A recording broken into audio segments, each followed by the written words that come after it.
Hello, YouTubers and all those that can watch. Hope you're all doing quite well.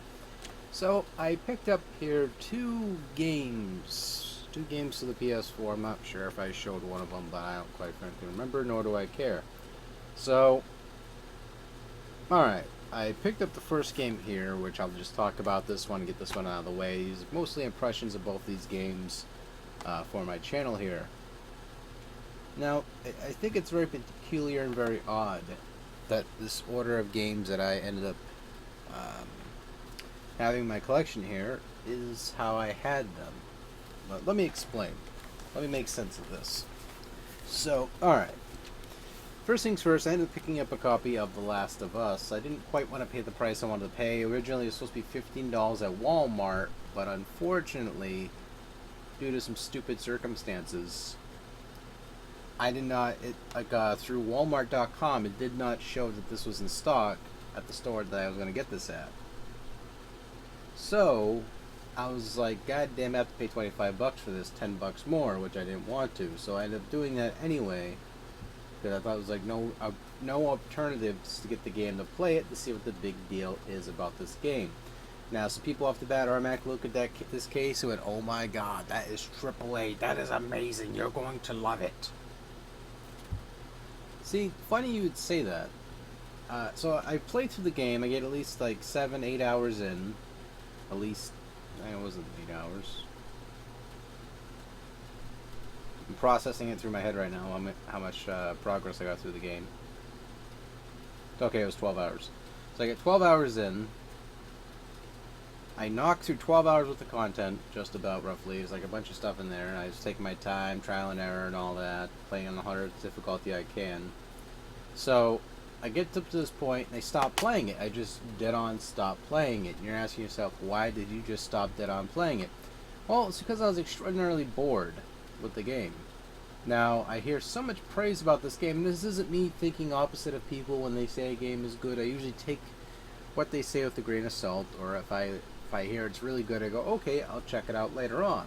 And this is from friends and everybody else who like these games that I know.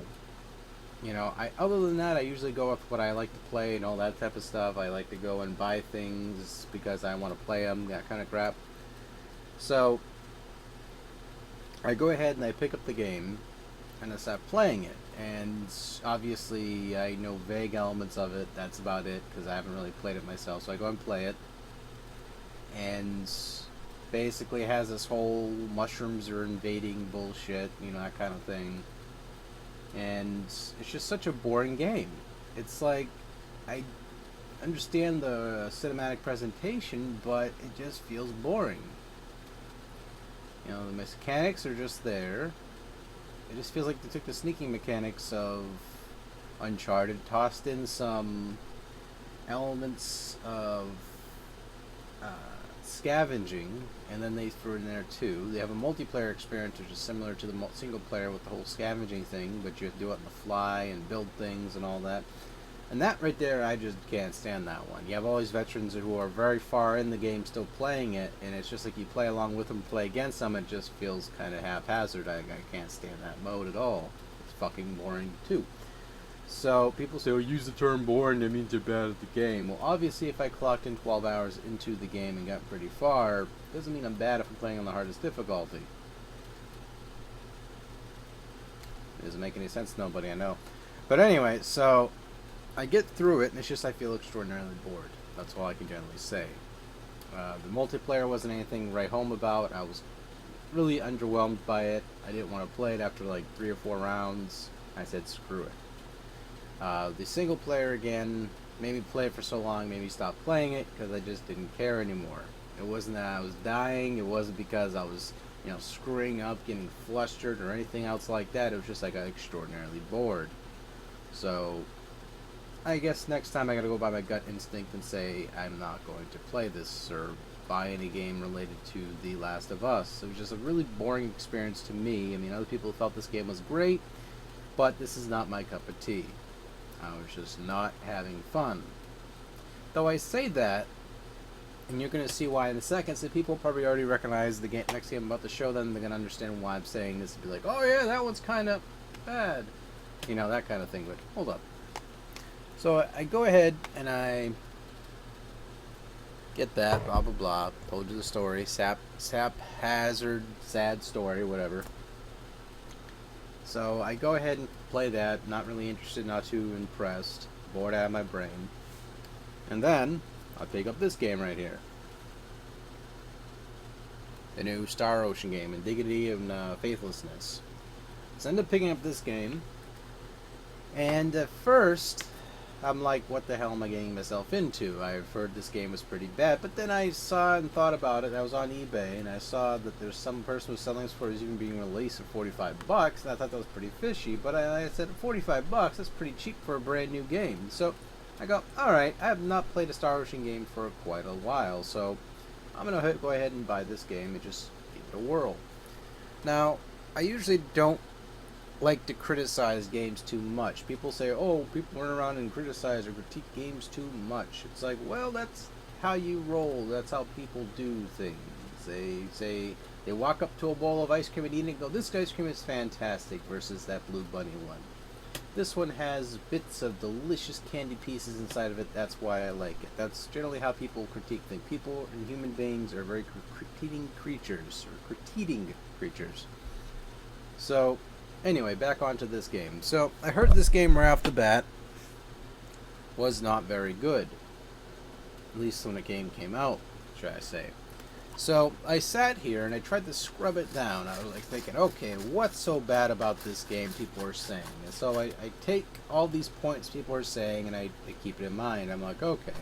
So I'm sitting here scrubbing through the game. I'm at least 21 hours into it so far. So this is not necessarily a review. This is more me giving an impression. Same with The Last of Us. So I'm going in here, I'm scrubbing through the game, you know, trying to clean it out, thinking, you know, alright, let's see what's so bad about this game that people are saying. So, first things first, the characters. So the characters, I played them in Japanese at first, I switched them on to English. The English voice actors are pretty good, so they're not as annoying to me. And so I'm playing through it, and the characters are actually enjoyable to listen to. I like their dialogues. I like the little bits between them. They're enjoyable. So therefore, it was passable, at least with some of the story and the characters themselves. Characters themselves are likable, so that's a good thing. Unlike Final Fantasy 13 for some. So, alright, so then we crack on. We go into the gameplay itself. Then we go into the combat. Now, the combat itself, again, is pretty fun. So the gameplay is... so far has a storyline, the people, the characters are enjoyable, the plot is so-so, it's a Star Ocean game, what do you expect? People do, it's not. Yes it is, it has space travel, and it has the medieval people who are like, what the fuck is all this shit? But then they instantly come attuned with the idea of the spacecrafts up in the air, they're like, oh my god, there's some Star Trek shit up in there. Oh look, there's a war in front of us. So that's generally the summary of that. So, I don't remember the actual name of the continent anymore. It's always a funny thing about games nowadays. Like, I cannot remember continents just about when it comes to playing video games. Because there's so many to fucking remember, I just go out my ear. But, anyway, so you play this game. You have all these characters. You play up to 7 characters, or sorry, 6 technically. You can have up to 7 characters, though, in a party. Which I thought was like, that's a lot of fucking characters. The AI gonna hold up? I find out later on, nope. AI ain't gonna cut it. There's so much going on at once. All these characters trying to process at once. I think there's something in the coding that just making them all act stupid or something. Or maybe they're all coded individually stupid. But then I actually implemented these roles into them, which these roles are like, you know, sourdough and pumpernickel. No, I'm kidding. But, yeah, I basically get these stat roll things here that make these characters supposedly react differently. It's sort of like you're programming a robot, so rather than acting stupid, they're just spamming a lot of spells, which I don't mind as long as they kill the enemy for me. I'm happy, and I'll go, oh, you know, that kind of thing. So, yeah, this is a day 1 edition, as I said before. I didn't say that before, did I? Nope. But yeah, this is a day 1 edition. Basically, it comes with the Valkyrie profile, 1 and 2 discs, so the battle music. Comes with like items which are pretty damn useful throughout the entire game. Now the game itself, I would definitely say it's not worth $60 though. It's a good game so far. I actually like it. where it has enough qualities to make me enjoy it. And I'm not saying this is a masterpiece. I'm not saying that it's a, you know, the next best thing for Star Ocean. Obviously not. So far, it's been, at least for me, Star Ocean 1 and 2 have been the cutting of the bread and, you know, buttering of the toast. So, yeah, I mean, it's definitely worth at least 25 bucks or 30 bucks, at least anyway. It's definitely enjoyable. Like, if you're not into this anything new, but then wanted a JRPG to kill the time with, it's definitely one of those kind of titles. The combat's actually fun, regardless of what people were saying about it. They're like, oh, it ain't nothing cutting edge. It's like, you know, that kind of thing. But, yeah, I mean, it's still a Star Ocean game, just not a very good Star Ocean game. I'll even agree to the fact that it's not amazing, but it's certainly still fun. I mean, it has a couple things that does annoy me. As I said before, one of them was the AI. AI for the characters that play along with you are pretty stupid. So you're stuck with shitty AI. Then you have the backtracking,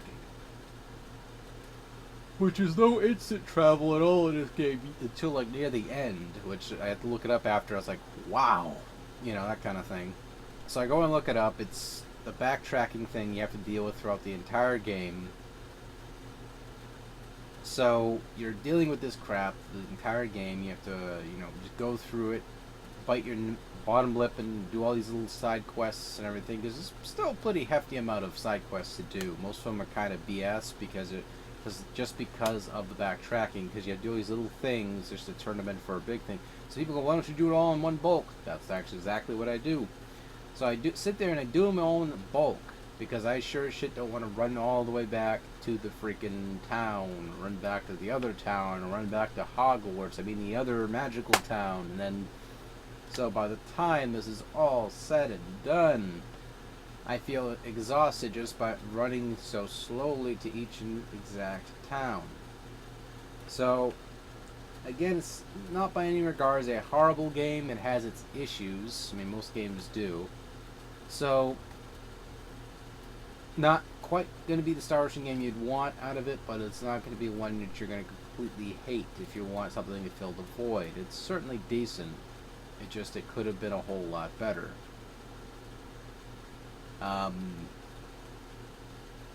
Yeah, that's about it. I mean, that, and I also have another critique, but it's mostly just opinionated and more than anything else, as most of my is thoughts and opinions of the game.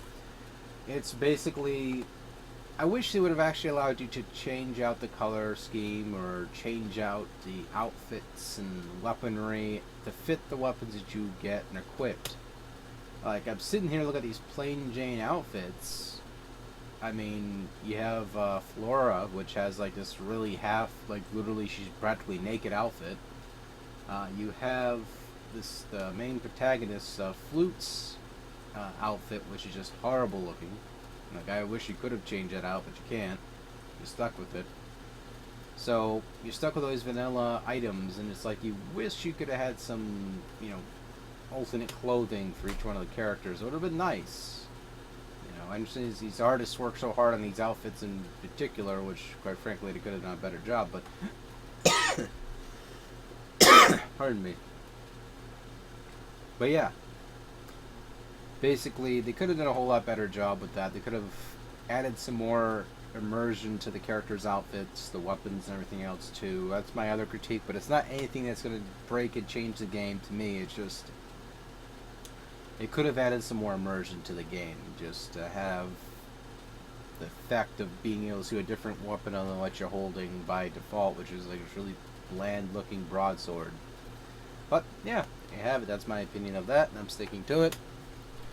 And that, of course, is my opinion of The Last of Us. Now, The Last of Us, again, bored the shit out of me. That's just my opinion. If people know this game is good, then they know this game is good. Don't even let it affect you. Enjoy the game. I just, quite frankly, was not into it. But I say that because I think it's ironic either way. As I was saying before, that I thought I had more enjoyment out of this than I had out of this, and this is a very bland game. Go figure.